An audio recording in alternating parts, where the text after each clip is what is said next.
Have you ever received advice like, just be yourself, that's the best thing you can do? Be the best version of you. Just be who you want to be. Just be yourself has become sort of a statement that people venerate these days. People celebrate just be yourself probably because it kind of feels like a warm hug. There's something about this quote that makes us feel so comfortable. It's soothing, right? It sounds soothing. It's such a soothing reminder because it's easy to swallow and easy to apply in any challenging scenarios. Just be yourself and everything's gonna be okay. It feels kind of empathetic, reassuring, understanding. But if we really investigate it further, what does it even mean to be ourselves? And who are we? I think a lot of us assume be yourself is just be yourself no matter what people say to you or judge you. Just stay true to yourself for the most part. I mean, you're right, I can just be myself. It's not that challenging, I guess. I don't have to be anything that I'm not. But what if I don't really know how to be myself? What if I'm not the best version of myself right now? And why just be myself when I can be so much more? It gets a little hairy for me. It doesn't feel right, despite the fact that it's a positive quote, because it's a statement that we use so often that we feel like we know what it means, and we feel like I know how to follow it, but we really take a minute to step back and be like, what actually be ourselves? Just be yourself only applies to some situations in life, and this gets overlooked by those who heavily believe in this quote, because in reality, be yourself is not this magical statement that you can just shove into any scenario and it fits. I'm very aware that it comforts so many people in so many different challenging situations. I mean, it's not useless. There's a reason why it's a popular quote. But as I'm growing older, I'm sort of reanalyzing this statement that I received or given from many resources. And I'm starting to discover the flaws in these things. And I think that's a good thing because inspirational quotes and advice online looks really good on the surface, but when you start analyze them, they usually have some holes. But if I'm being honest with you, I feel a bit guilty about this statement because I've actually used it before. I mean, I have to admit it. There's times where I've given this advice to a few people. Not many, but a few. But hear me out. Of course I meant it. I wanted them to become the best version of themselves. I genuinely meant it in a positive way. But now that I'm looking back on it, I realized that it sort of lacked depth and proper analysis. And on top of that, it's a bit cringe for me.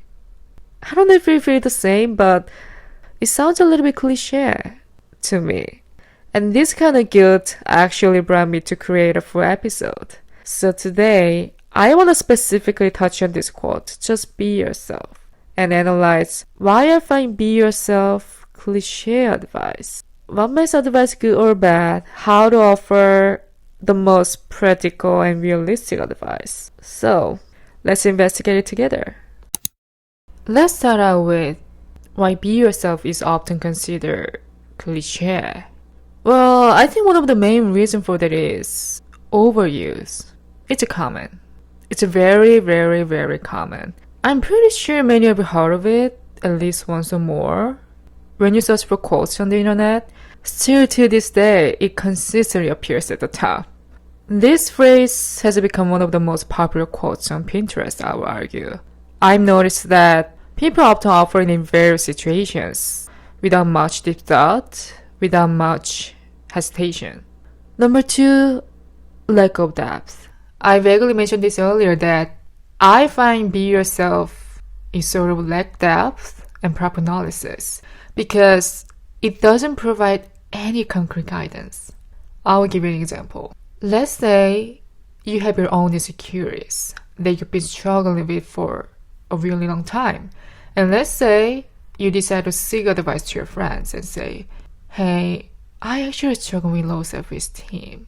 There's a part of my personality that I really don't like. And I really, really want to improve and become more confident. Like, do you have any ideas on how to achieve that? I'm not sure what to do. And your friend's response, girl, just be yourself. You don't need to change who you are. Let people see the real you. Let people see the imperfect, flawed person that you are. How do you feel about this advice? Is that advice what you're looking for? Does that sound sincere and specific? I don't think so. When you share something or vent something with someone, you expect to hear from them a feasible, realistic piece of advice. But if someone offers advice that are like lacking depth, it can only lead to cliché quotes online, which are no different, if not worse, than those that already exist. Another reason for that is be yourself is an inherently pessimistic statement that doesn't want the best for you, a statement that encourages you to stop growing. For example, if someone is naturally introverted and shy and reserved and needs to develop their social skills for career or personal reasons, but they have always been encouraged to be themselves by their family or friends, then they might miss out on opportunities for self-improvement. Because if they too cling to the idea of being themselves, they might resist unnecessary changes and personal growth. We are such a chameleon of sorts. When you're around girls or boys having a beer, we're gonna act way differently than we do. When you're at a job interview, you're gonna be a proper and professional and maybe a little bit personable. When you're around the parents, we definitely act way differently than you're around our friends. When you're social settings, we tend to be more extroverted and outgoing to fit into the circumstances. We do this because we kind of have to. Sometimes we have to be professional, other times we have to be very charming and funny. Different situations that we're in recruit different parts of us, different emphases. So the point I'm trying to make is people can change and develop over time. So just be yourself might discourage personal growth or adapting to new situations when necessary. So you should be mindful that you're ever evolving and changing person. So you should keep searching for ways to improve and grow to become a better person. Giving advice can be quite tricky because every person's situation is unique. You need to comprehend their specific challenges and consider multiple factors. It's complicated, right? It's very complicated because there are so many exceptions out there. However, I did my best to put it all down on paper and kind of narrow it down. So here's what I think what makes advice good or bad. I think good advice can be open-ended and lack forcefulness. Let's say you're mulling over switching to a different company. You find yourself torn between pursuing a more passionate career or just sticking with your current job to avoid any risks. In this scenario, one of your friends suggests, well, it might be worth exploring different career options. If you feel ready for a change, then take the initiative. But most importantly, follow your heart and trust your intuition to guide you in the right direction. This advice offers a suggestion without harshly pushing a specific choice, yet it still provides encouragement, right? So this can be a good advice. I think also good advice is heavily analyzed by the person giving the advice. I find that good advice comes through the analysis of life experience. This is something that I've been mainly focused when I offer advice to someone because I truly believe that life experience guides us in the right direction, even during challenges. Throughout all the challenges in our journey, we gain numerous realizations and valuable lessons that contribute to our personal growth. What we go through in life shapes who we become. But the truth of the matter is, not everyone tries to learn life lessons through challenges. Some people don't know how to handle difficulties or approach them in a negative way, which leaves no room for personal growth. I think that they have a tendency to kind of lock themselves in a closed mindset and totally miss the opportunity to become a better person, which is kind of shame. It's really shame. to just look at it like that. You know, one thing I realized throughout my life is that a person's age doesn't necessarily define their maturity. You might meet somebody who's younger than you, who's had more life experiences and wisdom because they've been through some shit a lot. And you also might meet somebody who's 50 years old, who has had a pretty easy life, hasn't had to deal with other challenges, and as a result, they don't have much that wisdom, and they're likely less mature than us. People come in many different types with unique life experiences, so it can be quite risky to judge them solely based on their age. So when it comes to offer good advice, it's not about age. It's more about life experience. And this realization becomes more and more distinct as I'm getting older. I think advice that is not deep or is simply a cliché is bad advice. I think any sort of cliché lacks depth. I'll give you an example. Let's say you have some insecurities about your appearance, whether it's your eyes or nose or skin, jawline, whatever. And it's been bothering you so much, so you decide to go to friends and be like, hey, I actually don't really like my nose. I don't think it's pretty. I don't like this part of my appearance. Like, what should I do? How do I fix this? And your friend says, I don't know why you're so worked up. You don't need to change anything. You're beautiful inside and out, and everyone is beautiful. How's this sound? They don't elaborate. They just give you that advice.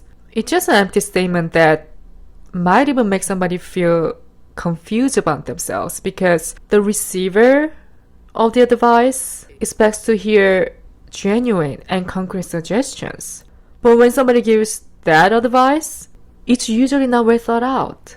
They're not deeply analyzing or trying to figure out what the receiver is going through. Therefore, it's bad advice. When advice is too biased and too based on personal experience, it's really hit or miss whether it's going to be any good.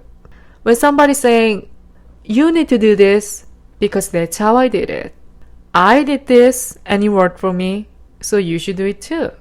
When somebody offers advice in that way, it's really hard to make your own because it completely disregards individual differences. Listen, there's no one-size-fits-all advice. There's no such thing as that. Just because it worked for you doesn't mean it worked for everyone else. I think this is the core realization in terms of give advice. Last but not least, advice rooted in personal agenda is typically bad advice. Personal agenda means, if you don't know what it is, it's basically individual specific goals and intentions that prioritize their own interests, prioritize their own motivations. I'll give you an example. Let's say you got a coworker who keeps telling you not to take on a new project at work. They say it's too time consuming, it's too hassle, it's not worth to spend time and money, blah blah blah blah blah. They're totally against you, even though you can see the potential. But in truth, their personal agenda is all about keeping their own job safe. The only concerns they have is their own benefits, so they can try to hold on to their job. They don't give a shit about you, okay? They don't give a shit about you and your career goals, the potential benefits of the project. They couldn't care less at all. They just throw out that advice because they have something to gain from you, which means their advice is rooted in nothing but personal agenda.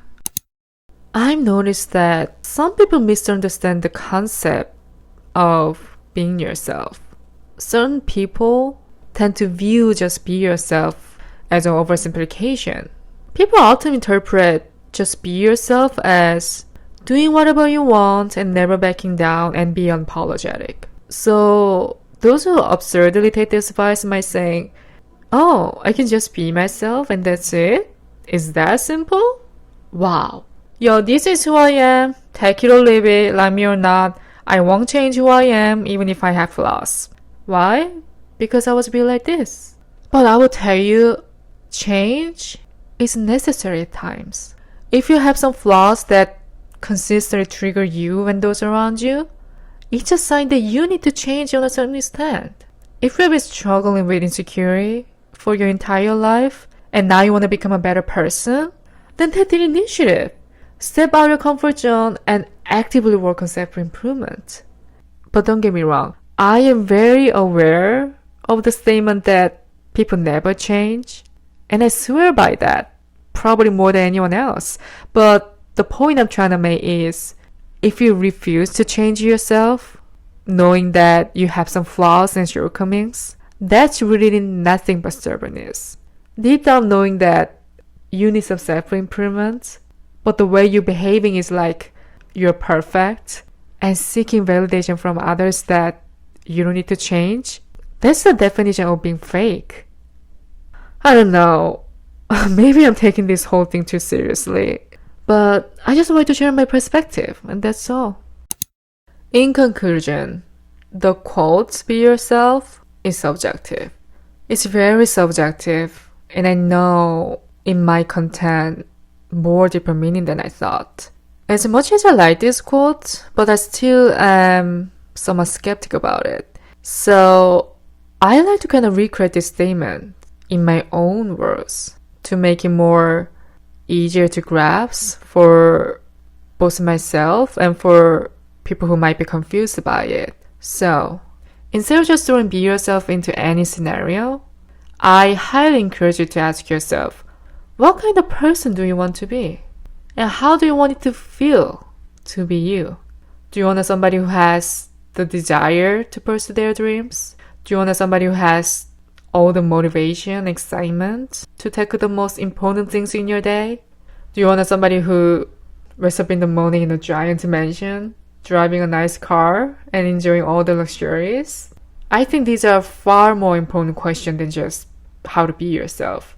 And I will tell you, the only person that truly figure out these answers is you. No matter how many times you see advice from like 10,000 people or receive advice from 10,000 people, the only person who can truly distinguish whether advice is good or bad is you.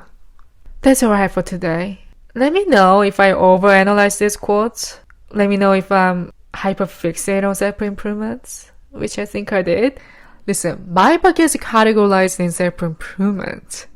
Like, what else would I share with you, right? Not that I'm limiting myself, though. Like, who knows? Maybe one day I'll reroute my podcast to another category. Like, who knows? I don't know my future holds. Anywho, I really appreciate all of you listening and hanging out today. It's always such a pleasure. If you enjoyed this episode, tune in every Thursday. Come and hang out. You can listen anywhere you stream podcasts, Apple Podcasts, Spotify, Google, YouTube, wherever else. And check out my Instagram if you want, YEXNINX. And check out my podcast Instagram, Love Being Alone by Eileen. I hope that you're all doing very well. And I talk to you soon. Bye.